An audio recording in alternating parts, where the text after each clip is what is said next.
ಗಿಲ್ಲಿ ಮತ್ತಲ್ಲಿ ಬಂದಿಲ್ಲ ಕಣ್ರೋ, ಗತ್ತಲ್ಲಿ ಬಂದಿರೋದು. ಹೀಗಂತ ಗಿಲ್ಲಿಯವರ ಅಪ್ಪಟ ಅಭಿಮಾನಿಗಳು ಸಂಭ್ರಮಿಸೋಕೆ ರೆಡಿ ಆಗಿರ್ತಕ್ಕಂಥದ್ದು. ಗಿಲ್ಲಿ ಅವ್ರ ಜೊತೆ ಬರೋಬ್ಬರಿ ಒಂದು 7 ವರ್ಷಗಳಿಂದ ಒಡನಾಟ ಹೊಂದಿರತಕ್ಕಂಥವ್ರು. ಗಿಲ್ಲಿಯವರ ನಲ್ಲಿ ಮೂಳೆ ಆಗಿರ್ಬೋದು, ಬೇರೆ ಬೇರೆ ಸ್ಕಿಟ್ಗಳಾಗಿರ್ಬೋದು, ಅದೆಲ್ಲದಕ್ಕೂ ಕೂಡ ಕೆಲಸ ಮಾಡಿರ್ತಕ್ಕಂತಹ ಸೂರ್ಯವಂಶಿ ಅವರು ನಮ್ಮ ಜೊತೆ ಇದ್ದಾರೆ. ವಿಶೇಷ ಅಂತಂದರೆ ಗೆದ್ದು ಬಾ ಗಿಲ್ಲಿ ಅನ್ನುವಂತಹ ಸಾಂಗ್ನಲ್ಲಿ ಈ ಎಲ್ಲ ಅಂಶಗಳನ್ನು ಅವರು ಅಳವಡಿಸಿದ್ದಾರೆ. ಅವ್ರನ್ನೇ ಮಾತಾಡ್ಸೋಣ. ಸರ್ ನಮಸ್ಕಾರ. ಮೊದಲನೇದಾಗಿ ಒಂದು ದೊಡ್ಡ ಸಂಭ್ರಮಕ್ಕೆ ರೆಡಿ ಆಗ್ತಾ ಇದ್ದೀರಿ. ಈ ಗಿಲ್ಲಿಯ ಗತ್ತು ಬಗ್ಗೆ ಒಂದು ಹಾಡು ಕೂಡ ರೆಡಿ ಮಾಡಿದ್ದೀರಿ, ಗೆದ್ದು ಬಾ ಗಿಲ್ಲಿ ಅಂತ. ಮೊದಲನೇದಾಗಿ ಆ ಹಾಡಿನ ಉದ್ದೇಶ ಏನು, ಸಾರಾಂಶ ಏನು, ಏನಿದೆ ಅದರಲ್ಲಿ ಅಂತ? ಆ ಹಾಡಿನ ಉದ್ದೇಶ ಏನಿಲ್ಲ. ಈಗ ನಾನು ಅವನು ಒಂದು 7 ಇಯರ್ಸ್ ಪರಿಚಯ ಆಗಿದ್ದೀವಿ. ಪರಿಚಯ ಆಗಿದ್ದು ಅವ್ನಿಗೆ ಏನಾದ್ರು ಒಂದು ಗಿಫ್ಟ್ ಕೊಡಬೇಕು ಅಂತ ನನಗೆ ಅನ್ನಿಸ್ತಿತ್ತು. ಯಾಕಂದರೆ ನಾವು ನಲ್ಲಿ ಮೂಳೆ, PO2, wrong side Ranganatha, Rolex Rajanna ಇದನ್ನೆಲ್ಲ ಮಾಡಬೇಕಾದ್ರೆ ಅವನು ನಾನು ಜೊತೆಲೇ ಮಾಡ್ತಾಯಿದ್ವಿ. ಡೈಲಾಗ್ ಎಲ್ಲ ನಾನು ಬರೀತಿದ್ದೆ, ಅವನು ಬರೀತಿದ್ದ. ಬಟ್ ಯಾವುದೋ ಒಂದು ಕಂಟೆಂಟ್ ಮಾಡಬೇಕಾದಾಗ ನಮ್ಗೆ ಇದು ರೀಚ್ ಆಗುತ್ತೋ ಇಲ್ವೋ ಅಂತೇಳಿ ನಾವೇ ಯೋಚನೆ ಮಾಡ್ಕೊಂಡು ಅದನ್ನು ಮಾಡ್ತಾಯಿದ್ವಿ ಪ್ಲಾನ್ ಆಗಿ. ಹಾಗಾಗಿ ಫಸ್ಟು ಕಾಮಿಡಿ ಕಿಲ್ಲಡಿಗೆ ಹೋಗ್ಬೇಕಾದಾಗ ನನಗೆ ತುಂಬ ಖುಷಿಯಾಗಿದ್ದು. ಯೋಗರಾಜ್ ಭಟ್ ಸರ್ ಫೋನ್ ಮಾಡಿಬಿಟ್ಟು ಈ ಥರ ಶರಣಯ್ಯನವ್ರು ಇದ್ದಾರೆ, ಹೋಗಿ ಅವ್ರನ್ನ ಮೀಟ್ ಮಾಡು ಅಂತೇಳಿ ಹೇಳಿದ್ರು. ಅಲ್ಲಿಂದ ಕಾಮಿಡಿ ಕಿಲ್ಲಡಿಗೆ ಹೋದ. ಕಾಮಿಡಿ ಕಿಲ್ಲಡಿಗೆ ಹೋದ್ಮೇಲೆ ಅವ್ನಿಗೊಂದು ಸ್ವಲ್ಪ ಬ್ರೈಟ್ ಬರೋಕ್ಕೆ ಸ್ಟಾರ್ಟ್ ಆದ. ಅದಾದಮೇಲೆ ನೆಕ್ಸ್ಟ್ ಅಲ್ಲಿಂದ ಭರ್ಜರಿ ಬ್ಯಾಚುಲರ್ಸ್ಗೆ ಬಂದ, ಅಲ್ಲಿ ಇನ್ನೂ ಬ್ರೈಟ್ ಬಂದ. ಅದಷ್ಟು DKDಗೆ ಬಂದ, ಅಲ್ಲಿ ಬಿಡಿ ನೆಕ್ಸ್ಟ್ ಲೆವೆಲ್ಗೆ ಬಂದ. ಈಗ ಬಿಗ್ ಬಾಸಲ್ಲಿ ಹೋಗಿ ಕೂತಿದ್ದೇನೆ. ಅದಕ್ಕಿಂತ ಒಂದು ದೊಡ್ಡ ಹ್ಯಾಪಿನೆಸ್ ನನಗೆ ಇನ್ನೊಂದು ಇಲ್ಲ. ಹಾಗಾಗಿ ಅವನಿಗೆ ಬಿಗ್ ಬಾಸಲ್ಲಿ ಗೆಲ್ಲಬೇಕು ಅಂತ ಒಂದು ನನ್ನ ಆಸೆ.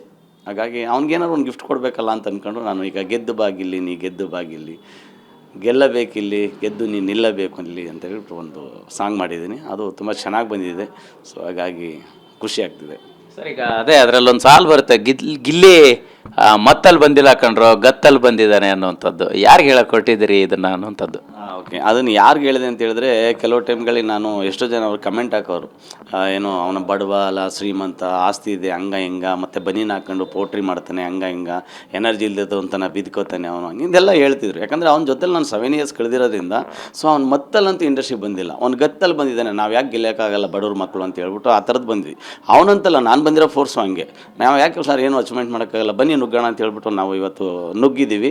ಈಗ ಅವನು ಸ್ಟೆಪ್ ಹೋಗಿದ್ದಾನೆ, ಆ ಸ್ಟೆಪ್ ನೋಡಿ ನಂಗೆ ಭಾಳ ಖುಷಿ ಆಗ್ತಾಯಿತ್ತೆ. ಹತ್ತತ್ರ ನಾವು ಅವನಿಂದನೇ ಹೋಗ್ತಾಯಿದ್ದೀವಿ. ಆಮೇಲೆ ಇನ್ನೊಂದು ಏನಪ್ಪ ಅಂತ ಹೇಳಿದ್ರು, ಸ್ನೇಹ ಅನ್ನೋದು ಒಂದು ಬಾಂಡಿಂಗ್ ಅಲ್ವ ಸರ್. ನೀನು ಹೋಗಪ್ಪ, ನೀನೇನಾರು ಹೋದ್ರೆ ಅಟ್ಲೀಸ್ಟ್ ನಿನ್ನೆರಲ್ಲಿ ನಾವು ಬರ್ತೀವಿ ಅಂತ ಹೇಳ್ಬಿಟ್ಟು ಆ ಥರ ಪ್ಲಾನ್ ಮಾಡ್ಕೊಂಡು ಬಂದಿದ್ದೀವಿ. ಖುಷಿ ಆಗ್ತಿದೆ ಸರ್. 7 ವರ್ಷದ ಒಡನಾಟ ನಿಮ್ಮದು. ಗಿಲ್ಲಿ ಫಸ್ಟ್ ನಟ ಆಗ್ಬೇಕನ್ನೋಂಥ ಕನಸ್ಕೊಂಡಾಗ ಹೇಗಿತ್ತು ಅವರ ಆಲೋಚನೆಗಳು? ಈ ಹಂತ ಹಂತವಾಗಿ ಅವರ ಜರ್ನಿ ಶುರುವಾದಾಗ ಏನು ಬದಲಾಗ್ತಾ ಇತ್ತು ಅವರಲ್ಲಿ, ಏನೆಲ್ಲ ಯೋಚನೆಗಳು ಬರ್ತಾ ಇತ್ತು ಅಂತ? ಇಲ್ಲ, ನಮಗೆ ಒಂದು ಕತೆ ಮಾಡ್ಬೇಕಂತ ಹೇಳಿದಾಗ ನಾವು ಯಾರು ಮಾಡಿರ್ಬಾರ್ದು ಆ ಥರ ಸಬ್ಜೆಕ್ಟ್ ಕೊಡಬೇಕು. ಯಾಕಂದರೆ ಪ್ರೇಕ್ಷಕರೇ ದೇವರಲ್ವ ಸರ್ ನಮಗೆ. ಈಗ ಪ್ರೇಕ್ಷಕರು ನನಗಾಗಿರ್ಬೋದು, ಡೈರೆಕ್ಟ್ರಿಗಾಗಿರ್ಬೋದು, ಆರ್ಟಿಸ್ಟ್ಗಾಗಿರ್ಬೋದು, ಪ್ರೊಡ್ಯೂಸರ್ಗಾಗಿರ್ಬೋದು, ಎಲ್ಲರಿಗೂ ಬೆಂತಟ್ಟೋರೇ ಪ್ರೇಕ್ಷಕರು. ಹಾಗಾಗಿ ನಾವು ಅವ್ರಿಗೆ ಮೆಚ್ಚುವಂಥ ಕಂಟೆಂಟ್ ಮಾಡಬೇಕು ಅನ್ನೋದು ಅಷ್ಟೇ ಇದ್ದಿದ್ದು. ಜೊತೆಗೆ ಇನ್ನೊಂದೇನಪ್ಪ ಅಂದರೆ, ನಾವೆಲ್ಲ ಸುಮಾರು ಜನ ಪ್ರೊಡ್ಯೂಸರ್ ಹುಡುಕ್ತಾ ಇದ್ವಿ, ನಮಗೆ ಪ್ರೊಡ್ಯೂಸರ್ ಸಿಗ್ತಾ ಇರಲಿಲ್ಲ. ಅದಕ್ಕೆ ನಾವೇನು ಮಾಡಿಬಿಟ್ವಿ, ಸಿಂಗಲ್ ಟೇಕಲ್ಲಿ ಕಂಟೆಂಟ್ ಮಾಡ್ತಾಯಿದ್ವಿ. ಯಾಕೆ ಕಂಟೆಂಟ್ ಮಾಡ್ತಾಯಿದ್ವಿ ಅಂದರೆ, ನಮ್ಮ ಹತ್ರ ದುಡ್ಡು ಇರಲಿಲ್ಲ ಸರ್. ನಮ್ಮ ಹತ್ರ ಟ್ಯಾಲೆಂಟ್ ಇದೆ, ದುಡ್ಡಿಲ್ಲ, ಇಷ್ಟೇ ನಮಗೆ ಗೊತ್ತಿದ್ದು. ಅವಾಗ ಏನು ಮಾಡಿದ್ವಿ, ಸುಮ್ಮನೆ ಡೈಲಾಗ್ ಎಲ್ಲ ಬರ್ಕೊಂಡು ಪ್ರಾಕ್ಟೀಸ್ ಜಾಸ್ತಿ ಮಾಡಿ ಒಂದು 7 ಡೇಸ್ ಅಥವಾ 10 ಡೇಸ್ ಎಲ್ಲ ಮಾಡಿದ್ವಿ. ಅದನ್ನು ಪ್ರಾಕ್ಟೀಸ್ ಮಾಡಿ ಸಿಂಗಲ್ ಟೇಕಲ್ಲಿ ನಾವು ಅದನ್ನು ಮಾಡ್ತಾಯಿದ್ವಿ. ಆ ಸಿಂಗಲ್ ಟೇಕಲ್ಲಿ ಮಾಡೋ ಪ್ರಯತ್ನಗಳು ನಮ್ಮನ್ನು ಬೆಂತಟ್ತಾ ಇದ್ವು. ಎಷ್ಟೋ ಜನ ನೋಡೋರು, ಅಥವಾ ಅದು ಮಿಲಿಯನ್ ಗಟ್ಟಲೆಯಲ್ಲಿ ವ್ಯೂಸ್ ಆಗಿದೆ ಅಂತ ಹೇಳಿದ್ರೆ ಖುಷಿ ಆಗ್ತಿತ್ತು ನಮಗೆ. ಹಂಗಾಗಿ ನಾವು ಹೀರೋ ಆಗಬೇಕು ಅಥವಾ ಕಾಮಿಡಿ ಆಗಬೇಕು ಅಂತ ಬಂದಲ್ಲ, ಅವನು ಡೈರೆಕ್ಟರ್ ಆಗಬೇಕು ಅಂತ ಬಂದ, ನಾನು ಡೈರೆಕ್ಟರ್ ಆಗಬೇಕು ಅಂತ ಬಂದ್ವಿ.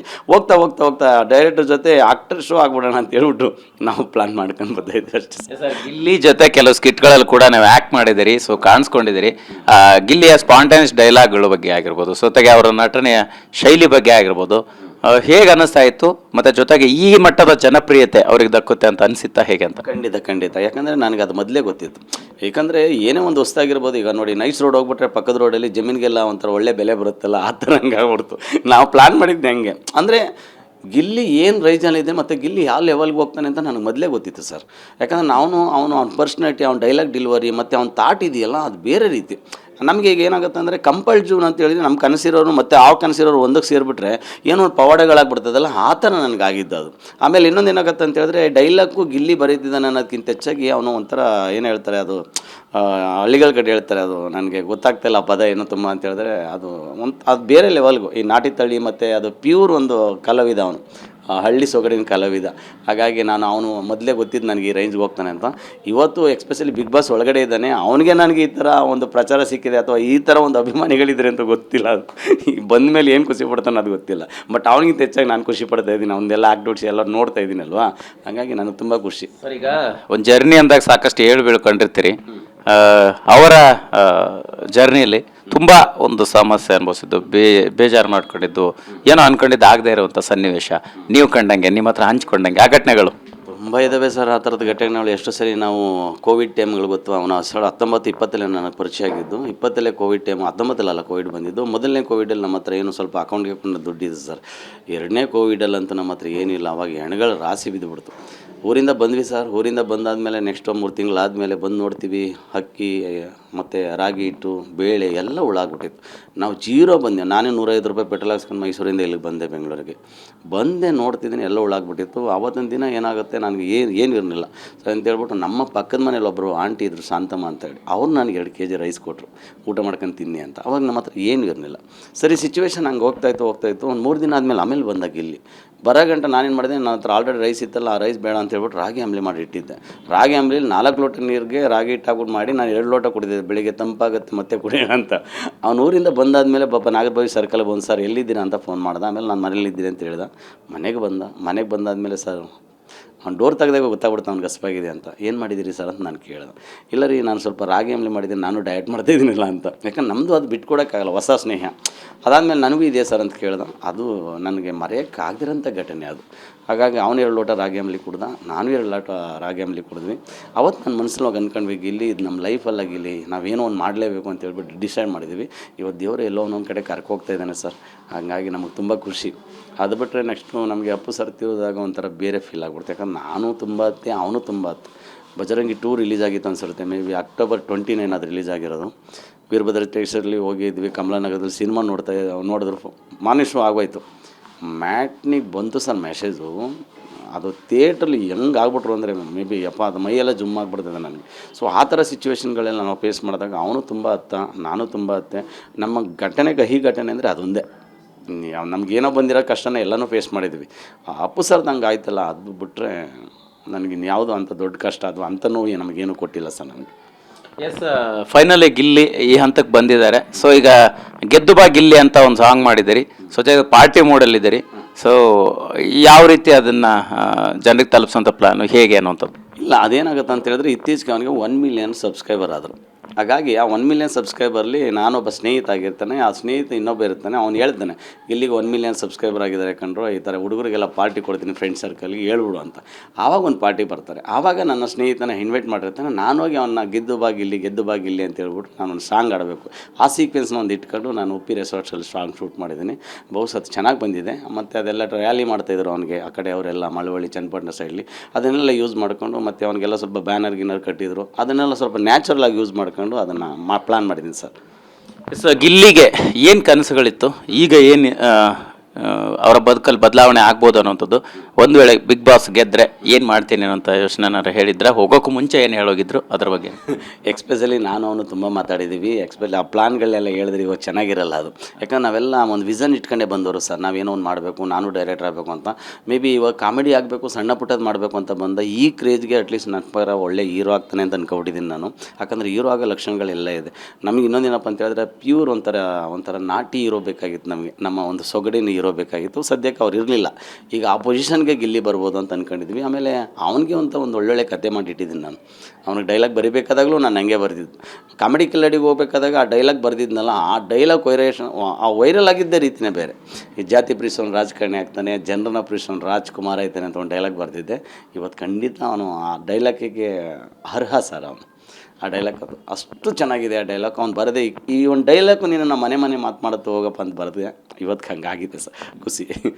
ಎಸ್, ಅದೇ ಏನು ಹೇಳ್ಕೊಂಡು ಹೋಗಿದ್ರು ಬಿಗ್ ಬಾಸ್ ಮನೆಗೆ ಒಳಗೆ ಹೋಗುವಾಗ ಮುಂಚೆ ಭೇಟಿ ಮಾಡಿದ್ರ?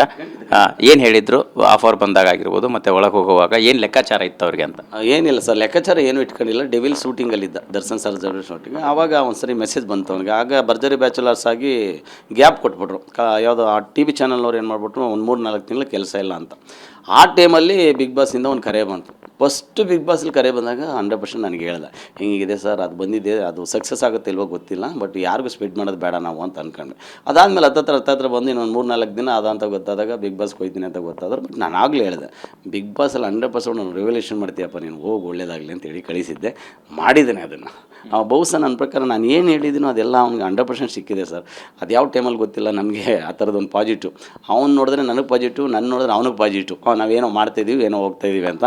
ಹಂಗಾಗಿ ಬಿಗ್ ಬಾಸಲ್ಲಿ ಗೆಲ್ತಾನೆ ಅನ್ನೋ ಒಂದು 100% ಒಂದು ಹೋಪ್ ಇದೆ, ಗೆಲ್ಬೇಕು ಸರ್ ಅವನು. ಸರ್, ಈಗ ಒಂದು ಕಡೆ ಒಂದು ರೀತಿ ಚುನಾವಣೆ ಪ್ರಚಾರದಕ್ಕಿಂತ ಜೋರಾಗಿದೆ ಸೋಷಿಯಲ್ ಮೀಡಿಯಾದಲ್ಲಿ ಪ್ರಚಾರದ ಭರಾಟೆ.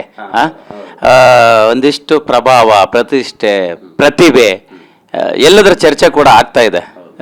ನಿಮಗೆ ಏನು ಅನಿಸುತ್ತೆ?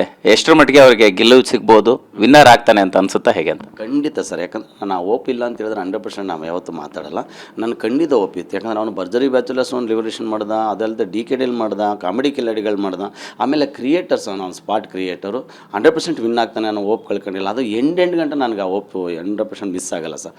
100% ಗೆಲ್ತಾನೆ ಗಿಲ್ಲಿ ಅಂತ ಅಂದ್ಕೊಂಡಿದ್ದೀನಿ. ಅವನಿಗೋಸ್ಕರ ನೀವು ಸಾಂಗ್ ಮಾಡಿದ್ದೀನಿ, ಗೆಲ್ಲಬೇಕು ಸರ್. ಈಗ ಗಿಲ್ಲಿ ಬಡವನ ಶ್ರೀಮಂತನ ತೋರಿಕೆಗೋಸ್ಕರ ಈ ಥರ ಬಿಹೇವ್ ಮಾಡ್ತಾರ, ನಾಟಕೀಯನ ಇದೆಲ್ಲವನ್ನು ಕಂಡಂಗೆ? ಇಲ್ಲ, ನನಗೆ ಅನ್ಕೊಂಡಿರ್ಬೋದು ಅವನು ಬಡವ, 100% ಪ್ರೀತಿಲಿ ಮಾತ್ರ ತುಂಬ ಶ್ರೀಮಂತ ಸರ್. ಸಿಂಪಲ್ ಅನ್ನೋ ಎಕ್ಸಾಂಪಲ್ ಇದೆಯಲ್ಲ, ಅದು ಸಿಂಪಲ್. ಯಾಕಂದ್ರೆ ನನ್ನ ರೂಮಲ್ಲಿ ಬರಬೇಕಾದಾಗ ನಾನು ಅವ್ನು ಕಾರ್ ತಗೊಂಡಾಗಲೂ ನನಗೆ ಅದು ಫೀಲ್ ಇರಲಿಲ್ಲ. ಆಮೇಲೆ ನಾನು ಭರ್ಜರಿ ಬ್ಯಾಚುಲರ್ಸ್ಗೆ ಹೋಗಿದ್ದೀನಿ, DKDL ಹೋಗಿದ್ದೀನಿ, ಕಾಮಿಡಿ ಕಿಲಾಡಿಗಳು, ಈಗ ಎಲ್ಲ ನನಗೆ ತುಂಬ ಫ್ಯಾನ್ಸ್ ಇದ್ದಾರೆ ಅಂತಲೂ ಇಲ್ಲ. ನನ್ನ ಜೊತೆಲೆ ಚಾಪೆಲ್ ಮಲ್ಕತ್ತಿದ್ದ, ನನ್ನ ಜೊತೆಲೆ ನೆಲದ ಮೇಲೆ ಕೂತ್ಕೊ ಊಟ ಮಾಡ್ತಿದ್ದ. ನಾವು ಹಂಗೆ ಇದ್ದೀವಿ ಸರ್. ನಾವೆಲ್ಲ ಸಿಂಪಲ್. ಯಾಕಂದ್ರೆ ನಾವು ಬೆಳೆದು ಬಂದಿರೋ ದಾರಿನೇ ಕಷ್ಟದ ದಾರಿ. ಹಾಗಾಗಿ ಅಹಂಕಾರ ಅನ್ನೋ ಪದ ನಮ್ಮ ಬೆನ್ನಿಂದೆ ಬರೋಲ್ಲ, ನಮ್ಮ ಕಣ್ಮುಂದೆನೂ ಬರೋಲ್ಲ. ಅದು ನ್ಯಾಚುರಲ್. ಥ್ಯಾಂಕ್ ಯು ಸುರೇಶ್ ಅವರೇ. Thank you sir. ಎಸ್, ಇದಿಷ್ಟು ಗಿಲ್ಲಿ ನಟ ಅವರ ಆಪ್ತ ಸ್ನೇಹಿತರು. ಬರೋಬ್ಬರಿ ಒಂದು 7 ವರ್ಷಗಳ ಜೊತೆಗೆ ಕಾಲ ಅವ್ರ ಜೊತೆಗೆ ಜರ್ನಿ ಮಾಡಿರ್ತಕ್ಕಂಥ ಅವರ ಎಲ್ಲ ಸ್ಕಿಟ್ಗಳಲ್ಲಿ ಕೂಡ ಭಾಗಿಯಾಗಿದ್ದಂತಹ ಸೂರ್ಯವಂಶಿ ಅವರ ಮಾತಾಗಿರ್ತಕ್ಕಂಥದ್ದು. ಗೆದ್ದು ಬಾ ಗಿಲ್ಲಿ ಅನ್ನುವಂಥ ಸಾಂಗ್ನು ಕೂಡ ಈಗ ರಿಲೀಸ್ ಮಾಡೋಕ್ಕೆ ರೆಡಿಯಾಗಿದ್ದಾರೆ. ಕ್ಯಾಮ್ರಾ ಪರ್ಸನ್ ಸಂದೇಶ್ ಜೊತೆ ಮಾಲ್ತೇಶ್ ಅಗೇನ್, TV9 ಬೆಂಗಳೂರು.